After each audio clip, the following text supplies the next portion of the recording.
Hi friends, నేను doctor Guruvareddy, sunshine hospitals managing director Hyderabad, and నేను joint replacement surgeon also. ఈరోజు 30th March 2020 morning 11 o'clockకి I'm making this video as though I'm a head master to teach the people about the intricacies of the corona virus. నువ్వేంటయ్యా మోకాళ్ళు మార్చుకోకుండా, నువ్వేం పెద్ద infections disease స్పెషలిస్ట్వా లేకపోతే Harvard return ఎపిడమియాలజిస్ట్వా మాకు చెప్పడానికి కానీ మీరు అడగచ్చు.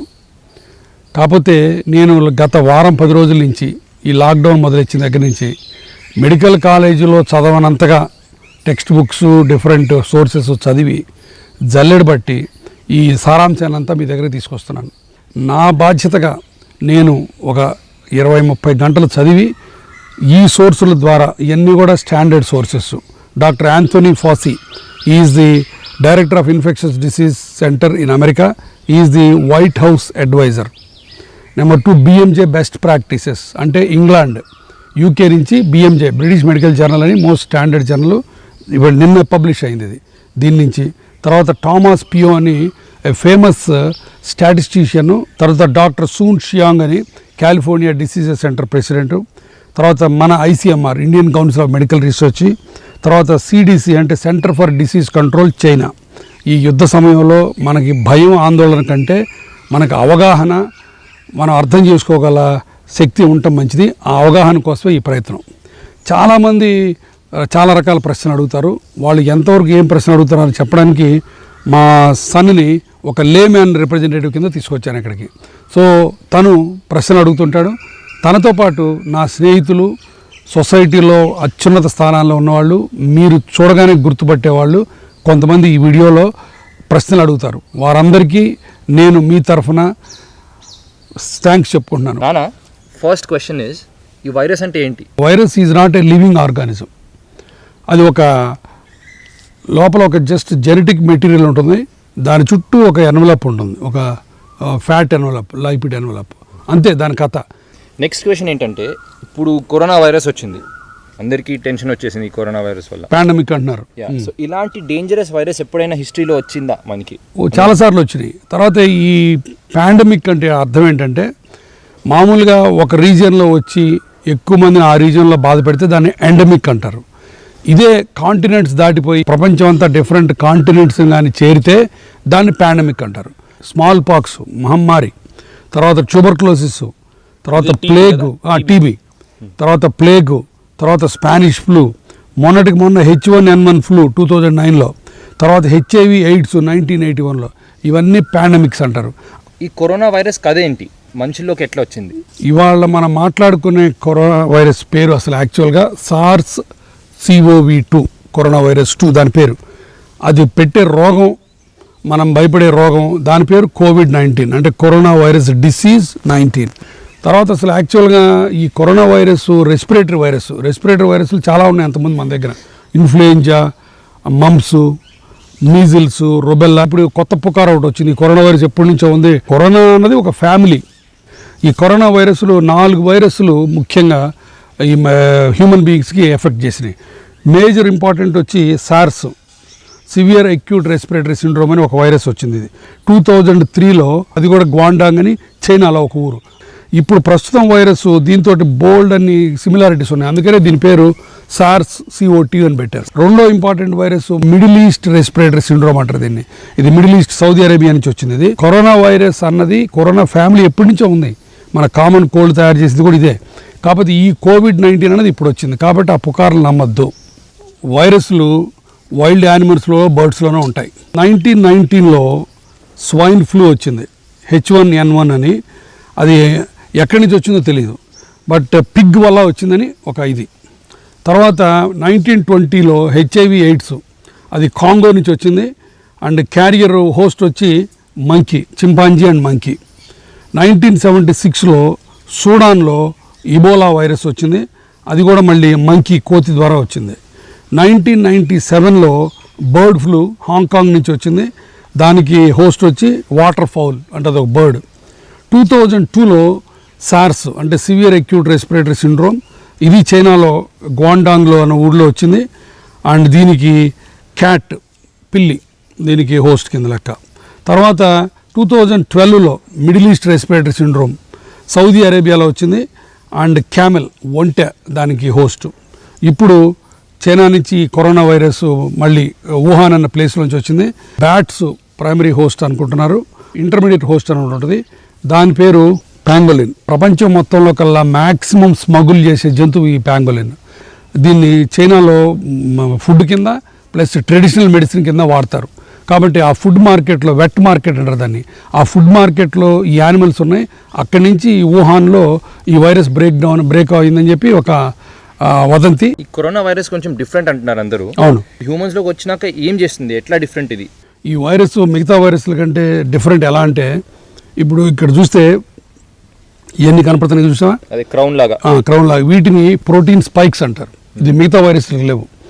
ఈ స్పైక్ తోటి ఇది లంగ్ సెల్. ఇప్పుడు నేను ఇక్కడ రాసింది లంగ్ సెల్, అంటే మన ఆల్వియోలార్ అంటామే, లోపల బుడగల్లా సెల్స్ ఒక సెల్ ఇది. ఈ సెల్లో ఈ పింక్ కలర్లో చూపించింది ఒక ఏస్ రిసెప్టార్ అంటారు దాన్ని, యాంజియోటెన్సిన్ రిసెప్టార్. ఈ ఏస్ రిసెప్టార్ మీద వెళ్ళి కూర్చుంటుంది ఇది. ఈ స్పైక్ కరెక్ట్గా ఫిట్ అయిపోద్ది. అది ఫిట్ అయిన తర్వాత తెలివిగా ఏం చేస్తుంది, ఇది మొత్తం లోపలికి వెళ్ళిపోయి ఈ ఫ్యాట్ క్యాప్సూల్ మొత్తం డిజాల్వ్ చేసేస్తుంది. చేసి ఆ జెనెటిక్ మెటీరియల్ని అక్కడ వదిలిపెడుతుంది.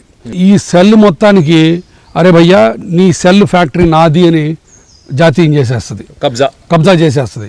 ఊపిరితిత్తులో ఉన్న ఈ సెల్ కంప్లీట్గా దీని మాట వింటది. అది విని ఏం చేస్తుంది తెలుసా, రీప్యాకేజింగ్. ఇప్పుడు ఇది ఒక వైరస్ లోపలికి వచ్చింది కదా, విత్ ఇన్ నో టైము 100 వైరస్లు తయారు చేయకపోతాయి లోపల. ఆ తయారవడానికి ఈ లంగ్ సెల్ని ఉపయోగించుకుంటుంది. అంటే అన్ అదర్ వర్డ్స్ ఇది దాని సెల్ ఫ్యాక్టరీ కింద ఉపయోగించుకుంటుంది. అది కొన్ని వేల వైరస్లు తయారైపోతాయి. అది వేల వైరస్లు తయారైన తర్వాత నెక్స్ట్ ఆ సెల్ బ్రేక్ అయిపోయి ఇవన్నీ బయటకు వచ్చేస్తాయి. దాంతో ఇంకా లంగ్స్ పనిచేయవు. ఇప్పుడు మనిషిని ఎఫెక్ట్ చేసినాక ఒక మనిషి నుంచి ఇంకో మనిషికి ఎట్లా వెళ్తుంది? What are the modes of transmission? ఇప్పుడు ఏదైనా ఇన్ఫెక్షన్స్ డిసీజెస్ ఈ రకమైన ట్రాన్స్మిషన్స్ ఉంటాయి. ఒకటి డ్రాప్లెట్స్, రెండోది ఏరోసాలు, మూడోది ఏరోసాల్ అంటే ఎయిర్ బాండ్, తర్వాత డైరెక్ట్ కాంటాక్టు, ఇండైరెక్ట్ కాంటాక్టు అంటే fomites, feco oral and mother and child. నేను ఎక్స్ప్లెయిన్ చేసి చెప్తాను. డ్రాప్లెట్స్ అంటే దగ్గినప్పుడు, తుమ్మినప్పుడు, మాట్లాడినప్పుడు మన నోట్లో నుంచి వైరస్లు వచ్చి చేయటం డైరెక్ట్గా. ఈ డ్రాప్లెట్స్ అన్నది మోర్ దాన్ 0.5 మైక్రో ఇవి ఉంటాయి బరువు. ఇది మ్యాక్సిమం 1 మీటర్ కంటే ఎక్కువ ఉండదు. 1 మీటర్ అంటే 3-4 ఫీట్. ఇది ఈ కోవిడ్కి ఇది చాలా ఫస్ట్ 80% దీనివల్ల. రెండోది ఏరోసాల్ అంటే ఎయిర్ బాండ్. అంటే ఇది చిన్నవి, ఇంకా బాగా చిన్న పార్టికల్స్, బరువు తక్కువ ఉంటాయి కాబట్టి గాలిలో ఎక్కువ దూరం వెళ్తాయి. కాబట్టి ఇది పెద్ద మేజర్ కాదు. ఇది ట్యూబర్క్లోసిస్. తర్వాత డైరెక్ట్ కాంటాక్ట్ అంటే ఇప్పుడు HIV ఎయిడ్స్లో సెక్స్ ద్వారా, తర్వాత బ్లడ్ ప్రొడక్ట్స్ ద్వారా, వాటి వల్ల వచ్చేదాన్ని డైరెక్ట్ కాంటాక్ట్ అంటారు. అది దీంట్లో లేదు.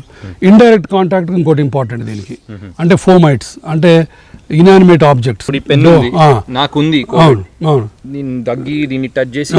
నాకు ఇస్తే దాన్ని నాకు వస్తుంది, దీనివల్ల అందుకనే చేతులు కడుక్కోవడం అని చెప్పేది కదా. నెక్స్ట్ ఫీకో ఓరల్ అంటే టాయిలెట్ సరిగ్గా క్లీన్ అయిపోతే అక్కడి నుంచి మళ్ళీ వచ్చి గోడలో ఇరుక్కొని నోట్లోకి వెళ్ళేది ఫీకో ఓరల్ అంటారు. మదర్ అండ్ చైల్డ్ అంటే తల్లి గర్భంలోంచి చైల్డ్కి ఫీటల్ ట్రాన్స్ఫర్ అంటారు. అది కూడా లేదు ఇక్కడ. సో మెయిన్ వచ్చి డ్రాప్లెట్స్, ఇండైరెక్ట్ కాంటాక్ట్, ఈ రెండే. అందుకనే డ్రాప్లెట్స్కి ఏమో సోషల్ డిస్టెన్స్ అన్నాం, అంటే దూరంగా నిల్చోవటం. ఇండైరెక్ట్ కాంటాక్ట్ ఏమో చేతులు కడుక్కోవడం. ఈ రెండే మనకు ట్రీట్మెంట్లు. మన క్రికెట్ లెజెండ్ వివిఎస్ లక్ష్మణ్ గారి దగ్గర నుంచి ఒక చిన్న క్వశ్చన్ వచ్చింది.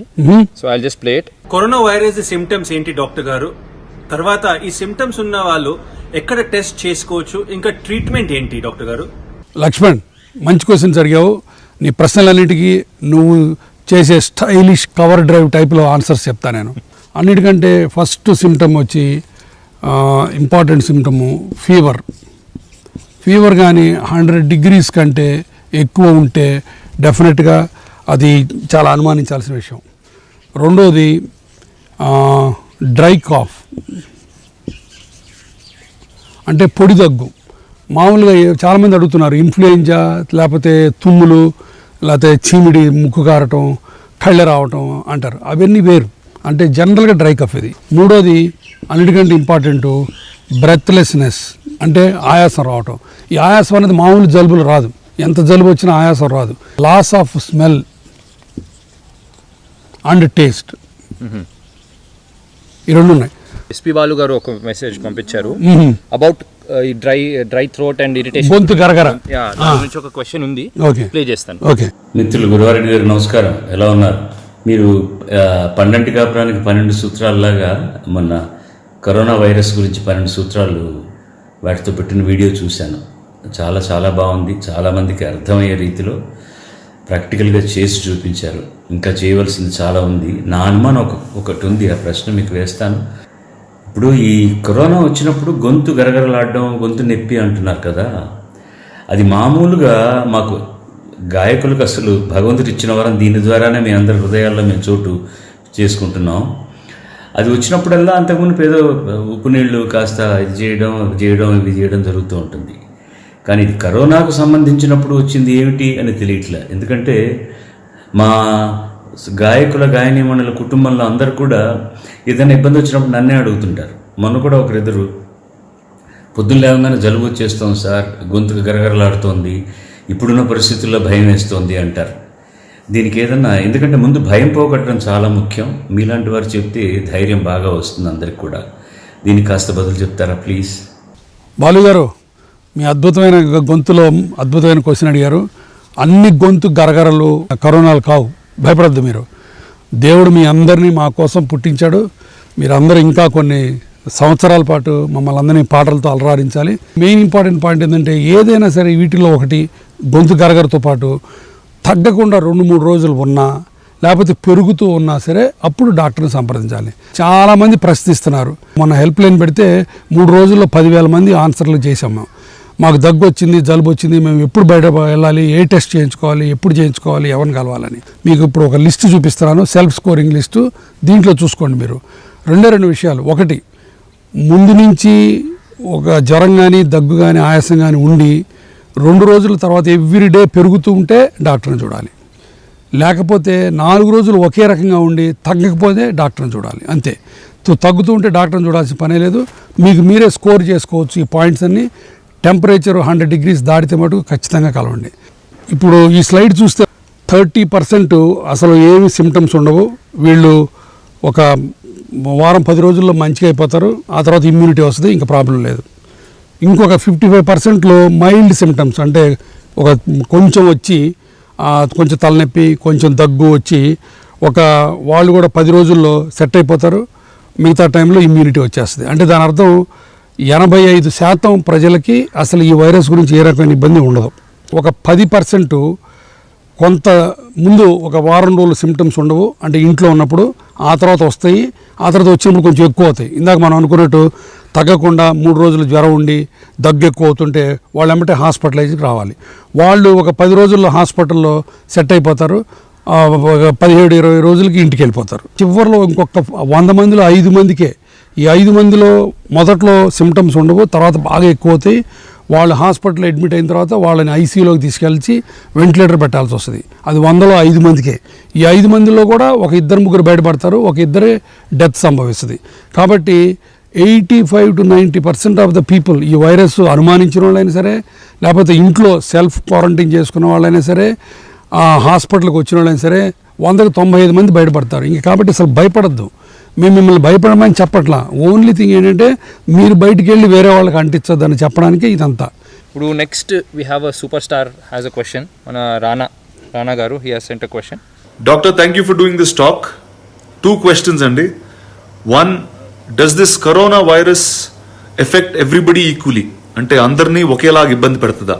రానా, నువ్వు అడిగినట్టు ఈ అందరు మనుషులు ఒకే రకంగా కాదు. కొంతమంది వల్నరబుల్ గ్రూప్స్ ఉన్నారు, అంటే ఎక్కువ జాగ్రత్తగా ఉండాల్సిన వాళ్ళు. డయాబెటీస్ పేషెంట్స్ వాళ్ళు, ప్రెగ్నెంట్ ఉమెన్, తర్వాత గుండె జబ్బులు ఉన్నవాళ్ళు, transplants, renal transplant, liver transplant అయిన వాళ్ళు, తర్వాత స్టీరాయిడ్స్ మీద ఉన్నవాళ్ళు, అంటే ఇమ్యూనో సప్రెసెంట్ డ్రగ్స్ అంటారు వాటిని. వీళ్ళందరూ కూడా కొంచెం ఎక్స్ట్రా ప్రికాషన్స్ తీసుకోవాలి. ఇప్పుడు లెక్కల ప్రకారం అయితే వీళ్ళు కనీసం 12 వారాలు, అంటే 3 నెలల పాటు చాలా జాగ్రత్తగా ఉండాలి. ఇప్పుడు ఈ 5 గ్రూప్స్ చెప్పావు, diabetes, pregnant, transplant, heart and steroids. కానీ ఒక చిన్న పిల్ల చాలా మంచి క్వశ్చన్ అడిగింది. డాక్టర్ గురి తాత, కరోనా వైరస్ పిల్లలకి వస్తుందా? రాకుండా ఏం చేయాలి? అయితే ఇది అదృష్టం కొద్దీ ఈ వైరస్ మహమ్మారి ఇంత మటుకు పిల్లల్ని ఎక్కువ ఇబ్బంది పెట్టలేదు. నీలాంటి మంచి పిల్లల్ని అసలు ఇబ్బంది పెట్టదు. పిల్లలు కూడా బయటికి వెళ్ళి ఆడుకోవటం మారం చేయకూడదు. ఈ వారం 15 రోజులు ఇంట్లోనే ఉండండి. శుభ్రంగా ఎవ్రీ 2 గంటలకు ఒకసారి చేతులు కడుక్కోండి. ఫెంటాస్టిక్. ఇప్పుడు రానా గారిది ఇంకో సెకండ్ క్వశ్చన్ ఉంది, ప్లే చేస్తున్నాను. And the second question, Italy అమెరికాలో ఉన్న వైరస్కి ఇండియాలో వచ్చిన వైరస్కి తేడా ఏమన్నా ఉందా? Hi uncle. So hairs my first question. Virus అనేది మిగతా ప్రపంచంతో కంపేర్ చేస్తే, అంటే ఇటలీతో యూఎస్తో కంపేర్ చేస్తే ఇండియాలో ఉన్న స్ట్రెయిన్ ఏదైతే ఉందో అది కొంచెం లెస్ డేంజరస్ అని విన్నాను. అది నిజమేనా? ఒకవేళ అది నిజమే అయితే ఈ లెస్ డేంజరస్ స్ట్రెయిన్ ఏదైతే ఉందో ఫ్యూచర్లో ఏమన్నా మోర్ డేంజరస్ స్ట్రెయిన్గా మారే ఒక అవకాశం ఉందా? అని నువ్వు రాణా ఇద్దరు ఆల్మోస్ట్ సేమ్ క్వశ్చన్స్ అడిగారు. ప్రపంచం అంతా వేలల్లో లక్షల్లో చచ్చిపోతుంటే మనకి ఇంకా డబుల్ డిజిట్లోనే ఉన్నాయి డెత్స్. ఇప్పటివరకు వచ్చిన స్టడీస్ ప్రకారం చూస్తే ఈ కరోనా వైరస్ 2 స్ట్రెయిన్స్ ఉన్నాయి, ఎల్ స్ట్రెయిన్, ఎస్ స్ట్రెయిన్. మనకి తక్కువ వెరిలెంట్ స్ట్రెయిన్ వచ్చింది కాబట్టి మనం బతికిపోయామని కొంత స్టడీస్ వస్తున్నాయి. తర్వాత రెండోది, మన international centre for genetic engineering and biotechnology అని ఢిల్లీలో ఒక సెంటర్ ఉంది. వాళ్ళు రీసెర్చ్ చేసి కనుక్కున్నది ఏంటంటే మన ఇండియన్స్లో HSA మైక్రో RNA 27B అనే జీన్ ఒకటి ఉంది. ఆ జీను ఈ వైరస్ని అటాక్ చేసి ఆ స్పైక్ని ఇందాక మనం అనుకున్నట్టు మన లంగ్ సెల్స్లో కూర్చోనేకుండా చేయడంలో ఇది సక్సెస్ అవుతుందని ఈ రిజల్ట్స్ వచ్చినాయి. తర్వాత మనది ఇండియా జనరల్గా young population, almost 28% young population. వరల్డ్లో maximum young population by volume మన దగ్గరే ఉంది. యంగ్ పేషెంట్స్ దీనికి బారిపడే వాళ్ళు చాలా తక్కువ మంది. తర్వాత మనందరికీ మలేరియా ఇమ్యూనిటీ ఉంది ఆల్రెడీ. మన బాడీలో సెల్ఫ్ ఇమ్యూనిటీ ఎక్కువ ఉంది కాబట్టి ఈ వైరస్ని తట్టుకోగలుగుతున్నామని ఇంకొక ఆర్గ్యుమెంట్ ఉంది. ఎండాకాలం ఎండల వల్ల కూడా కొంత తక్కువ కొన్ని హైపోథసిస్ ఉంది, బట్ అది ఇంకా క్లియర్గా తవ్వలేదు. అది అయితే మరీ మంచిదే. తర్వాత ఎర్లీ లాక్డౌన్ కూడా మనకి డెఫినెట్గా దోహదం చేసింది. అండ్ ఐ థింక్ ఇటలీలో ఓల్డర్ పాపులేషన్ ఎక్కువ ఉంది. అవును, ఇటలీలో ఓల్డర్ పాపులేషన్ ఉంది, అందుకని వాళ్ళు ఎక్కువ మంది చనిపోయారు. తర్వాత ఈ virus 80% of the deaths 60 and above. నానా, లక్ష్మణ్ గారిది first half of the question answer చేశారు సిమ్టమ్స్ గురించి. Next half he asked about testing. ఎవరు టెస్ట్ చేయించుకోవాలి, ఎట్లా టెస్ట్ చేయించుకోవాలి? టెస్టింగ్ ఎవరికి చేయాలి, ఎవరికి అక్కర్లేదు అన్నది గైడ్లైన్స్ గవర్నమెంట్ ఆఫ్ ఇండియా నుంచి వచ్చినాయి. ఒక 5 గ్రూప్స్కి టెస్టులు చేసుకోవాలి. ఫస్ట్ ఆల్ సిమ్టమాటిక్ పీపుల్, అంటే ఈ బాధలు ఉండి దగ్గు, జ్వరం, ఆయాసం ఉండి వాళ్ళు ఇంటర్నేషనల్ ట్రావెల్ చేసి వచ్చుంటే ఇన్ ద లాస్ట్ 14 రోజుల్లో 3 వారాల్లో ఇంటర్నేషనల్ ట్రావెల్ చేసి వచ్చి దగ్గు, ఆయాసం, జ్వరం ఉంటే ఖచ్చితంగా వెళ్ళాలి. వాళ్ళు ఒక గ్రూపు. రెండో గ్రూపు కన్ఫర్మ్డ్ కేసెస్ తోటి కాంటాక్ట్. మూడోది all symptomatic people who are health workers, అంటే హెల్త్ కేర్ మాలాంటి డాక్టర్లు, నర్సులు, వార్డ్ బాయ్లు, హాస్పిటల్లో పనిచేసే వాళ్ళకి దగ్గు, జ్వరం వస్తే వాళ్ళు. కాబట్టి దయచేసి నేను అందరికీ చెప్పేది ఏంటంటే ప్రతి వాళ్ళు వెళ్ళి లైన్లో నుంచుకొని టెస్టులు చేయించుకోవాల్సిన అవసరం లేదు. సో డాడ్, ఇప్పుడు వరకు క్వశ్చన్స్ అన్ని వీడియో ద్వారా వచ్చాయి. ఇప్పుడు ఇంట్లో నుంచి ఒక క్వశ్చన్ ఉంది. We have Harsha, your daughter in law. She has a question. Hi. So my question in general is about women. What are the risks of women who are pregnant currently, and maybe the people who are breastfeeding? The second question is, will the virus pass on from a mother to a child at the time of breastfeeding? ఒకటి, గర్భిణీ స్త్రీలు తీసుకోవాల్సిన జాగ్రత్తలు. వాళ్ళు వీలున్నంత వరకు ఐసోలేషన్లో and self క్వారంటైన్లో, అంటే తానంతా తామే రూమ్లో ఉండటం మంచిది. అన్లెస్ ఏమన్నా ఎమర్జెన్సీస్ ఉండి ఇబ్బందులు ఏమైనా ఉంటే తప్ప గర్భిణీ స్త్రీలు హాస్పిటల్కి రావాల్సిన పని లేదు, రావద్దు కూడా. ఇప్పుడే డెలివరీ చేసిన అమ్మలకి బ్రెస్ట్ ఫీడింగ్లో ఏ రకమైన ఇబ్బంది లేదు. మీరు బ్రెస్ట్ ఫీడింగ్ శుభ్రంగా ఇవ్వచ్చు, బట్ జాగ్రత్తలు, చేతులు కడుక్కోవటం, సోషల్ డిస్టెన్సింగ్ మటుకు అందరిలాగా మీకు వర్తిస్తుంది. మీరు ఇంకొంచెం ఎక్కువ జాగ్రత్తగా ఉండాలి, అంతే. ఈ లాక్డౌన్లో ఆడవాళ్ళందరూ చాలా కష్టాలు పడుతున్నారు నాకు తెలుసు. ఎందుకంటే మొగుళ్ళు అందరూ ఇంట్లో ఉండి గంటకోసారి కాఫీలు, టీలు అడగటం అన్నీ చేస్తుంటారు. కాబట్టి ఆడవారందరికీ నా విన్నపం ఏంటంటే ఈ లాక్డౌన్ అన్ని రోజులు మీరు జాగ్రత్తగా డోంట్ టచ్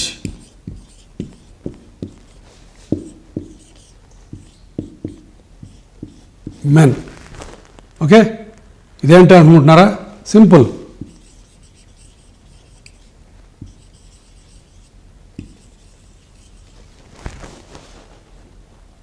ఇప్పుడు సీఎం గారు ఈస్ టాకింగ్ అబౌట్ థర్డ్ స్టేజ్కి వచ్చాము అని చెప్తున్నారు.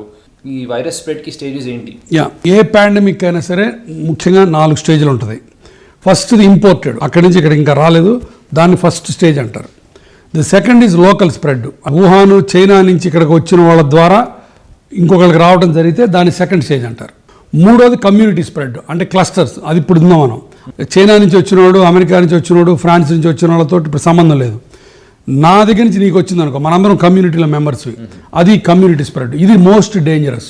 బాంబేలో ఒక ధారావి స్లమ్లో వచ్చిందంటే ఒక గంటలో 1,00,000 మందికి పైన ఎఫెక్ట్ అయ్యే అవకాశం ఉంది. ఇది అందుకనే ఈ స్టేజ్ గురించి మన వాళ్ళందరూ, సీఎం గారు కానీ ప్రైమ్ మినిస్టర్ కానీ చాలా చాలా జాగ్రత్తగా ఉండి లాక్డౌన్ చేసింది ఈ స్టేజ్కి గట్టెక్కడానికి.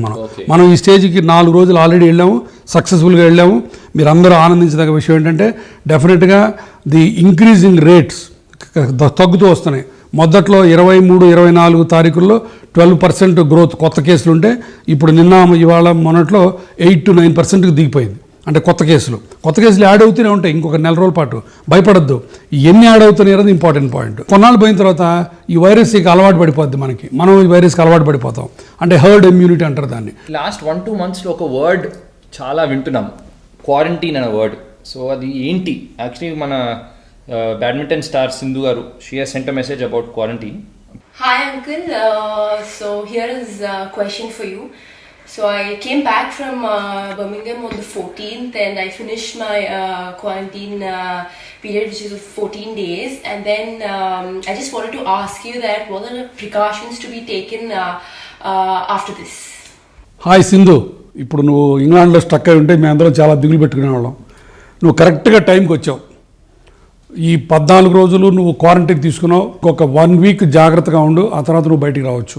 ఈ క్వారంటైను అసలు ఈ 14 రోజుల సంగతి ఏమిటో చాలామందికి ప్రశ్నలు ఉన్నాయి. వాటికి సమాధానాలు ఇప్పుడు నేను చెప్తాను. నేను ఇప్పుడు ఇవాళ ఎక్స్పోజ్ అయ్యాం అనుకో, యూజువల్గా 5 రోజుల లోపల నీకు దగ్గు, జ్వరము, ఆయాసం రావాలి.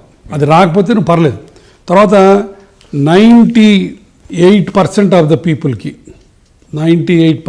పీపుల్కి according to Johns Hopkins study వల్ల తెలిసింది ఏంటంటే 12 రోజుల్లో సిమ్టమ్స్ వచ్చేస్తాయి. 12 రోజుల్లో రాలేదంటే దాని అర్థం ఇంక లేనట్లు లెక్క. ఒకవేళ ఆ దగ్గు, జ్వరం, ఆయాసం వచ్చిన తర్వాత ఒక 15 రోజులు సెల్ఫ్ క్వారంటైన్ తీసుకోవాలి. అది 14 రోజులు, ఎందుకంటే అది యావరేజ్ ఇంక్యుబేషన్ పీరియడ్. అంటే ఈ 14 రోజుల లోపల వైరస్ వచ్చినా కూడా క్లియర్ అయిపోద్ది 14 రోజుల్లో, ఇబ్బంది ఏమి లేకపోతే. సపోజ్ ఇబ్బంది వస్తే ఖచ్చితంగా హాస్పిటల్కి వెళ్ళక తప్పదు. సో 15 రోజుల తర్వాత అయిపోతే అమ్మయ్య బతికిపోయాను అనుకోవచ్చు. ఓకే. కాకపోతే ఇప్పుడు ఇంకోటి అడుగుతున్నారు, అంటే నేను ఒక్కసారి 15 రోజులు దాటిపోయిన తర్వాత ఇంకా నేను రెచ్చిపోవచ్చా అని అడుగుతున్నారు చాలామంది. ఒక 1% పీపుల్కి, అంటే ఏది 15 రోజులు తర్వాత కూడా, నెల రోజుల తర్వాత కూడా, ఒక్కోసారి 40 రోజుల తర్వాత కూడా 100 మందిలో ఒక్కళ్ళకి ఇంకా ఇన్ఫెక్షన్ వచ్చే ఛాన్స్ ఉంది, మళ్ళీ రిపీట్ అయ్యే ఛాన్స్ ఉంది.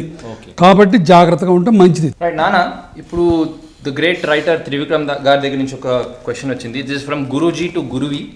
Okay, let's see the question. కలిసి ఉంటే కలిసి సుఖం అంటారు. ఇప్పుడు కొత్తగా ఇండియాలో అందరూ విడిగా ఉంటేనే లేదు భయం అంటున్నారు. నేను అడగాలనుకున్న క్వశ్చన్ ఏంటంటే, ఈ సోషల్ డిస్టెన్సింగ్ అంటే ఎవరింట్లో వాళ్ళు ఉండటం మూలంగా కరోనాని ఎలా కంట్రోల్ చేయగలుగుతాం? దీనివల్ల ఏం మంచి జరుగుతుంది, అది ఎలా జరుగుతుంది, కొంచెం క్లియర్గా కావాలి నాకు ఆన్సర్, సో దట్ ఏంటంటే అందరికీ అర్థం అవటం కోసం. Trivikram, how are you? ఈ మధ్య సినిమా ఎరగదీసావు బన్నీతోటి. ఇప్పుడు నీ ప్రశ్నలన్నిటికీ సమాధానం చెప్పే ముందు అసలు నివారణోపాయాలు ఏమిటి, దాంట్లో నువ్వు చెప్పిన దూరం, మరీ దూరం, సోషల్ డిస్టెన్సింగ్ ఒకటి వస్తుంది, దాని గురించి మనం మాట్లాడుకుందాం. నువ్వు చెప్పినంత స్టైలిష్గా నేను కథ చెప్పలేకపోవచ్చు, నా ప్రయత్నం నేను చేస్తాను. నివారించడం ఎలా అంటే మెయిన్ 3 రకాలు. ఒకటి ఇందాక మనం అనుకున్నట్టు డ్రాప్లెట్స్, అంటే దగ్గినా తుమ్మినా డైరెక్ట్గా వాళ్ళ దాంట్లోంచి మన నోట్లోకి 5 రంధ్రాలు ఉన్నాయి మన ఫేస్లో, 2 కళ్ళు, 2 నాస్ట్రిల్స్, 1 నోరు. ఈ 5 డైరెక్ట్గా వైరస్ వెళ్తే ఆ వైరస్ మ్యూకస్లోకి వెళ్ళి కూర్చుంటుంది. కాబట్టి అది డ్రాప్లెట్స్. దాన్ని ఎలా మనం అవాయిడ్ చేయాలంటే దూరంగా ఉండాలి.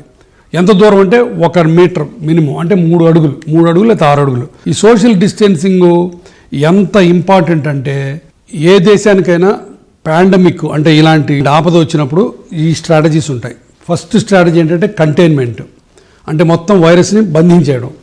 దానికి ఏంటి, ఫస్ట్ వచ్చిన వాళ్ళందరినీ ఐడెంటిఫై చేయాలి, వాళ్ళని కంట్రోల్ చేసుకోవాలి, ఐసోలేట్ చేయాలి. కంటైన్మెంట్ ఎవరు చేశారు?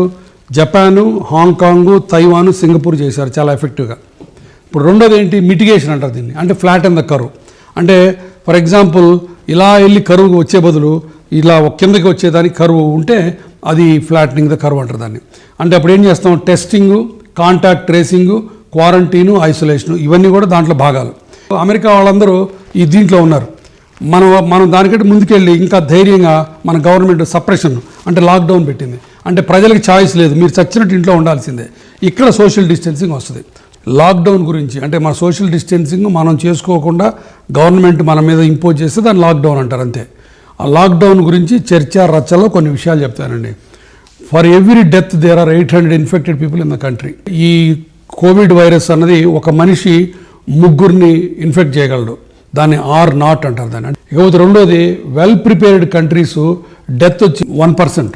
అదే ఇల్ ప్రిపేర్డ్ అంటే సరిగ్గా ప్రిపేర్ కాకుండా లేట్గా లైట్ తీసుకొని ట్రంప్ మన పక్కనే అమెరికా ట్రంప్ గారు ఇటలీ గవర్నమెంట్ దెబ్బ కొట్టింది 5 to 8%. మనం 1% కంటే తక్కువ ఉన్నాం. కాబట్టి మనందరం ఆనందించాల్సిన విషయం. Countries that act fast death rate is decrease by 10 times. ఇది కూడా మళ్ళీ ఎపిడమియాలజీ స్టడీలో తేలింది. ఏ దేశాలైతే ఫాస్ట్గా యాక్ట్ చేసి ఈ లాక్డౌన్ పెడతాయో 10 రెట్లు చావులు తగ్గిస్తాయి. మన దేశంలో జరుగుతుంది అదే. మనం స్టేజ్ 2లోనే తీసుకున్నాం మనం. అందుకని లాక్డౌన్ గురించి ఇంకా అసలు చర్చలు చేయొద్దు. ఒక్క రోజు లేట్ చేస్తే 1 day late lockdown 20,000 infected cases are added. ఇవన్నీ కూడా నేను గాలిలోంచి తేలా, అన్ని ఎపిడమియాలజికల్ క్యాలిక్యులేషన్లు అంతకుముందు జరిగిన వాటిని చూసుకొని పెట్టి చేశారు. 1918లో ఫ్లూ ఎపిడమిక్ వచ్చింది అమెరికాలో. సెయింట్ లూయిస్ వాళ్ళు ముందే జాగ్రత్త పడితే అక్కడ 5% డెత్. అదే దేశంలో ఫిలడెల్ఫియా వాళ్ళు లైట్ తీసుకున్నారు, 25% డెత్ రేటు. వీళ్ళకి తేడా 1 week. కాబట్టి లాక్డౌన్ మన మోడీ గారు కరెక్ట్ టైంలో చేశారు. ఇంకా 1 week ముందు చేసినా కూడా నష్టం లేదు. ఈ మాస్కుల గురించి చాలామంది అడుగుతున్నారు. మాస్కులు అందరూ వేసుకోవాల్సిన పని లేదు, కాకపోతే ప్రస్తుతం 3rd స్టేజ్లో అందరూ వేసుకుంటే తప్పు కూడా లేదు. మనకు దగ్గుంటే మటుకు ఖచ్చితంగా మాస్క్ వేసుకోవాలి. ఎందుకంటే మన దగ్గు వేరే వాళ్ళ మీద వెళ్ళి పడకుండా మినిమం సాంఘిక బాధ్యత అది. రెండోది కాంటాక్ట్ అంటే ఇప్పుడు షేక్ హ్యాండ్, మనం ఎప్పటి నుంచో షేక్ హ్యాండ్లు ఇచ్చుకునే వాళ్ళం కదా. ఇప్పుడు మన కీరవాణి చెప్పినట్టు షేక్ హ్యాండ్ లేకుండా నమస్తే, ఎవ్రీ 2 గంటలకి చేతులు కడుక్కోండి సోప్ తోటి.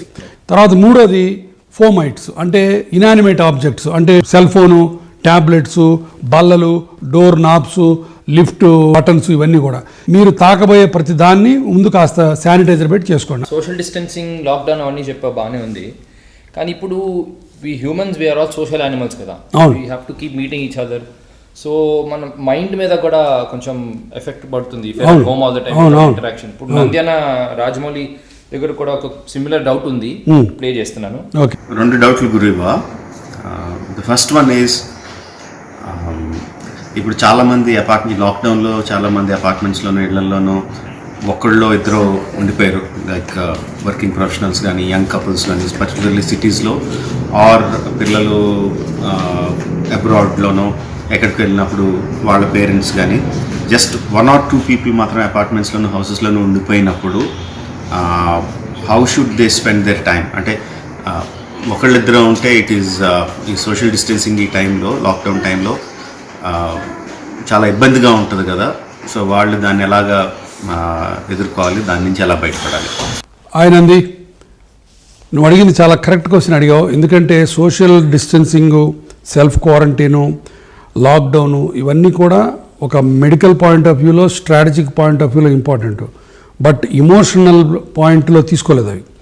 చాలామంది సఫర్ అవుతున్నారు, బట్ సఫరింగ్ తప్పదు. ఇప్పుడు ఒక్కళ్ళు ఇద్దరు ఉన్నా సరే బోల్డ్ అన్ని పనులు చేసుకోవచ్చు. కానీ వాళ్ళు ఒక్కళ్ళే ఇద్దరే ఉన్నారు, పక్క దాంట్లోకి అపార్ట్మెంట్లోకి వెళ్దాము, వాళ్ళతో కూర్చొని మాట్లాడదాం అన్నది మటుకు స్టార్ట్ చేయొద్దు ఇప్పుడు మటుకు. ఎందుకంటే అది ఒకరితో ఇద్దరితో నలుగురితో 10తో పేకాటతో కిట్టి పార్టీలాగా తయారవుతుంది. అది వద్దు. ఇప్పుడు ప్రస్తుతానికి అట్లా చేయకూడదు. It beats the purpose. పాలు లేకపోయినా ఓకే, పండు లేకపోయినా ఓకే, ఇంటర్నెట్ ఉంటే చాలు దేవుడు అనుకుంటారు అందరూ. కరెక్ట్, అది ఇంటర్నెట్, ఫోన్స్ ఉంటే చాలు, world is in front of you. తర్వాత రెండోది డీక్లటర్. నీకు గత 100 రోజుల్లో నువ్వు వాడని వస్తువు ఏదన్నా ఉంటే అది పారేయచ్చు అని. అట్లాంటి నాకు ఇప్పుడు 10 ఏళ్ల నుంచి వాడని వస్తువులు కూడా ఉన్నాయి, అవన్నీ తీసి పారేస్తున్నా. మీరు కూడా అంతే చేయండి ఎవరైనా సరే, డీక్లటర్. తర్వాత ఫోటో ఆల్బమ్స్, బోల్డ్ అన్ని వేల ఫొటోస్ ఉంటాయి, అవన్నీ అటు ఇటు పడి ఉంటాయి. చక్కగా కూర్చొని అవన్నీ ఒక లైన్లో పెట్టుకుంటే పాత స్మృతుల్లోకి జారిపోవచ్చు, చక్కటి అనుభూతుల్ని మళ్ళీ నెవరు వేసుకోవచ్చు. తర్వాత న్యూ హాబీ ఒకటి డెవలప్ చేసుకుంటే మంచిది.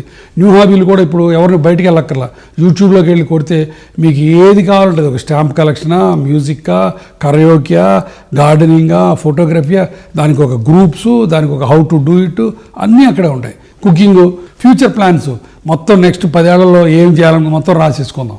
తర్వాత కొత్త లాంగ్వేజ్ నేర్చుకోవడానికి రైట్ టైం ఇది. చిన్నప్పటి నేస్తాలకు ఫోన్ చేయండి, అద్భుతమైన పని ఇది. పాత రోజులని గుర్తు తెచ్చుకోవచ్చు. తర్వాత జూమ్ కాన్ఫరెన్స్ ఒకటి ఉంది, ఇప్పుడు జూమ్ యాప్ ఒకటి ఉంది, దానికి డబ్బులు కూడా పే చేయక్కర్లా. 5-6 పైన ఒకే ఫోన్లో, ఐప్యాడ్లో శుభ్రంగా అందరూ మాట్లాడుకోవచ్చు. houseparty.com అని ఇంకోటి ఉంది, 10 మంది మనకు తెలిసిన వాళ్ళతోటి గేమ్స్ ఆడుకోవచ్చు.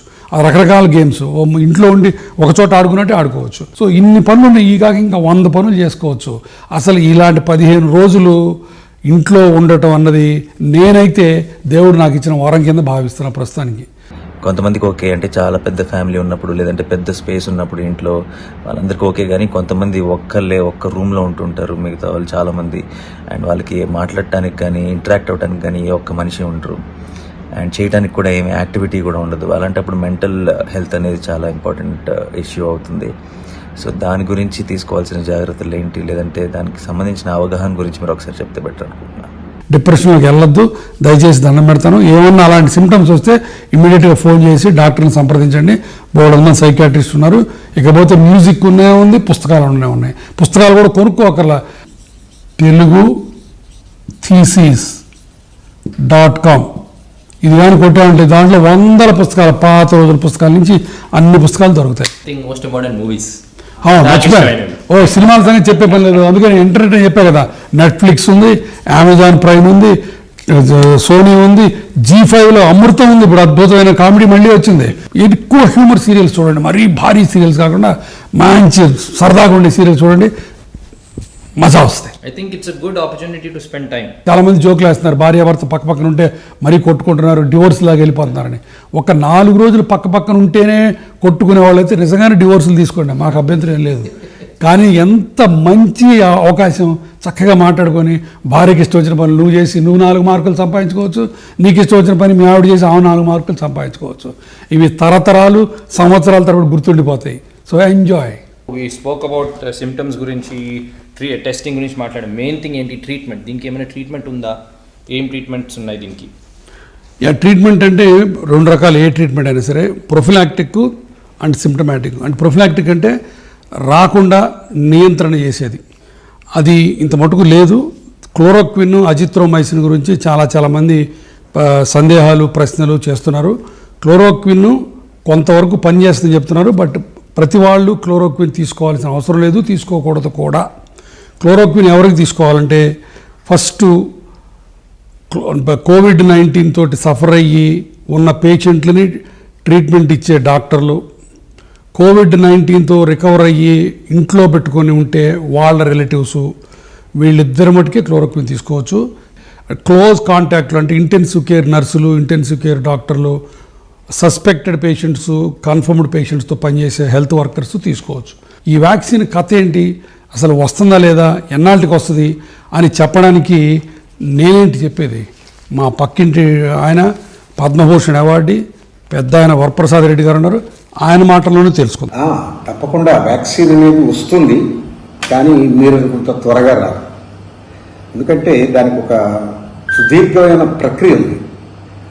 దాని ప్రకారం ఫస్ట్ అసలు ఆ వైరస్ని గుర్తించాలి. ఆ గుర్తించిన వైరస్ సంబంధించిన DNA లేదా RNA, దాని లోపల ఉన్నటువంటి ఆ DNAని RNAని ఎక్స్ట్రాక్ట్ చేయాలి. చేసి ఒక ప్లాస్మిడ్లో పెట్టాలి. ఆ ప్లాస్మిడ్లో పెట్టి దానికి ఉన్నటువంటి స్ట్రక్చర్ని గమనించి ఎక్కడ దానికి రిసెప్టార్స్ ఉన్నాయి, ఎక్కడ దాని నుంచి విరులెంట్ స్వభావం ఉన్నటువంటి కొమ్ములు అంటాం తెలుగులో, అవి ఎక్కడో గమనించాలి. దాన్ని బట్టి స్ట్రాటజీస్ చేస్తాడు డిజైనర్, వ్యాక్సిన్ డిజైనర్. దాన్ని ఒక మీడియాలో పెట్టి ఒక హోస్ట్ సంధానం చేసి స్కేలప్ చేస్తారు, చేసి వ్యాక్సిన్ తయారు చేస్తారు, శుద్ధి చేసి క్లీన్ చేసి. ఈ ప్రక్రియ, ఈ సైంటిఫిక్ ప్రక్రియ ఇది. దీనికి కనీసం 6 నెలల నుంచి 1 ఇయర్ పడుతుంది. నా రెండో క్వశ్చన్, మనం తినే తిండికి, మన లైఫ్ స్టైల్కి ఈ వైరస్కి ఏమైనా సంబంధం ఉందా, అంటే అవి ఈ వైరస్ని ఎలా ఎఫెక్ట్ చేస్తాయి? త్రివిక్రమ్, లైఫ్ స్టైల్ చేంజెస్ అడిగావు కదా, నువ్వు అద్భుతమైన మళ్ళీ 4-5 కథలు రాసేసుకో ఈ 10 రోజుల్లో. ఇంకొక 4-5 బ్లాక్ బస్టర్ సినిమాలు ఇచ్చేసే మాకు.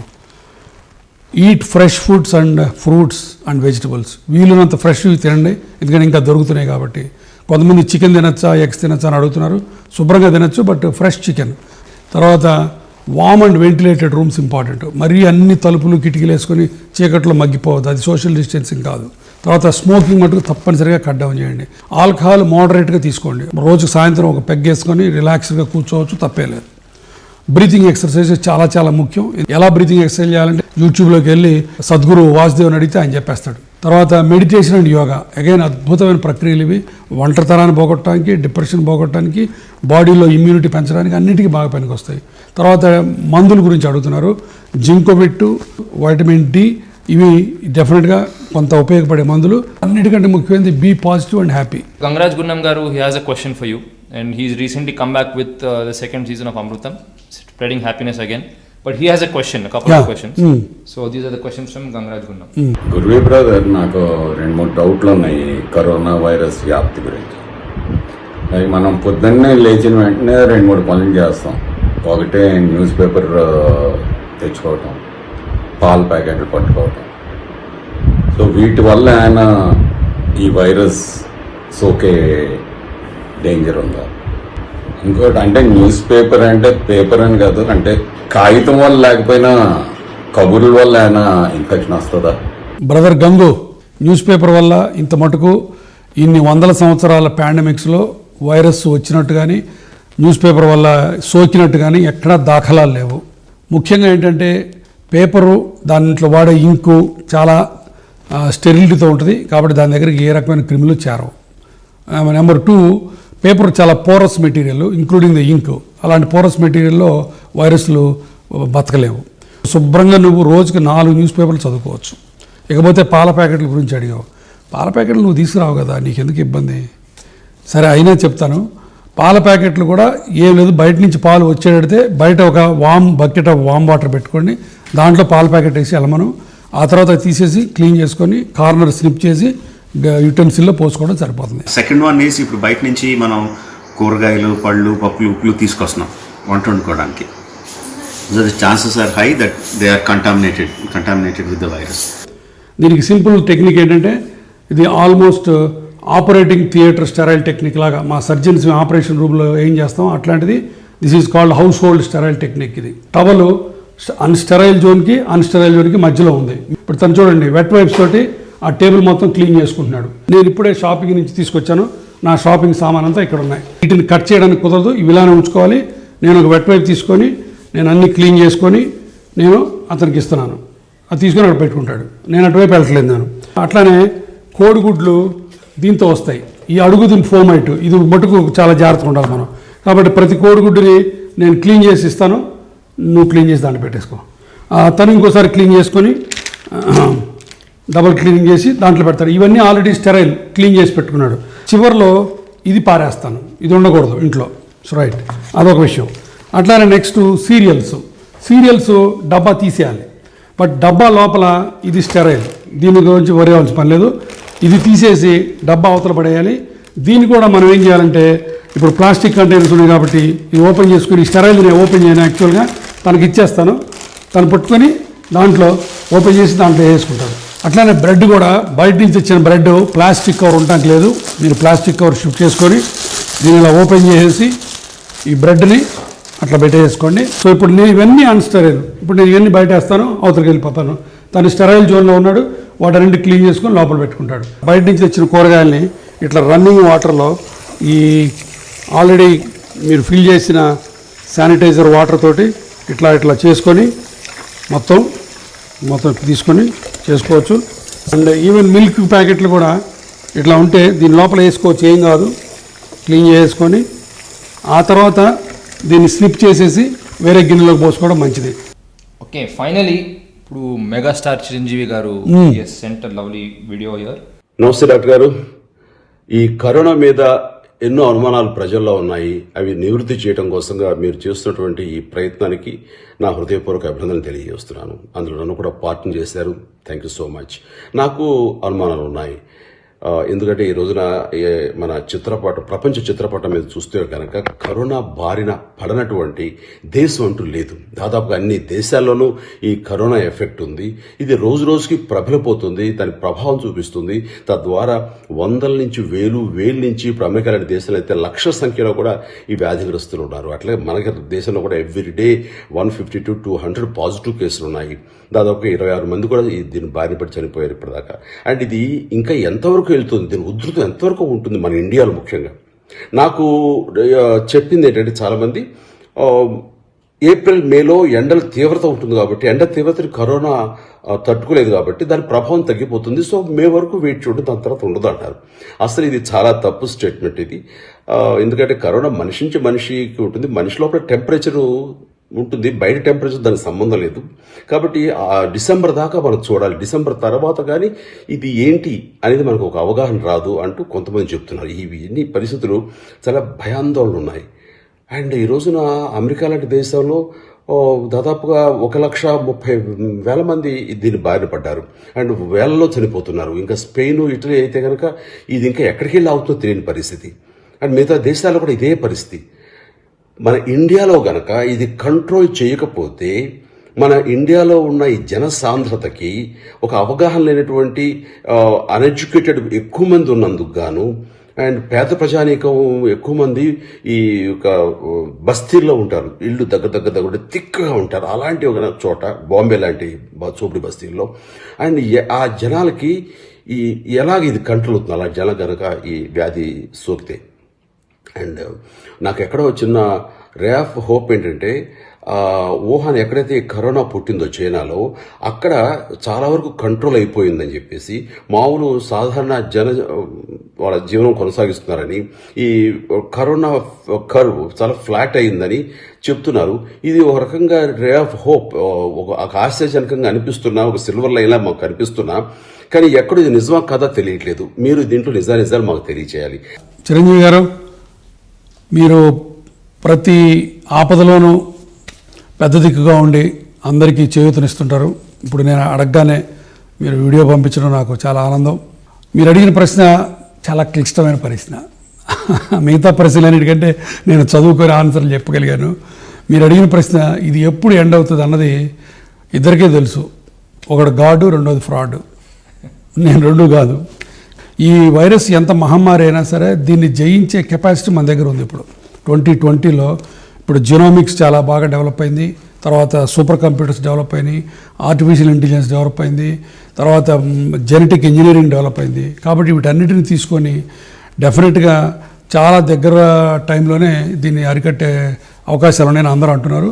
కానీ రియలిస్టిక్గా చూస్తే మటుకు కనీసం ఈ రోజు నుంచి మీ సినిమా భాషలో చెప్పాలంటే శతదినోత్సవం, ఒక 100 రోజులకి కానీ ఇది ఒక కొలిక్కి వచ్చేట్టు లేదు. గ్లోబల్గా ఇండియాలో 1 నెల 2 నెలలు అయిపోవచ్చు. So let us hope for the best. తప్పకుండా మనందరం కలిసి ఈ వైరస్ని యుద్ధం చేద్దాం.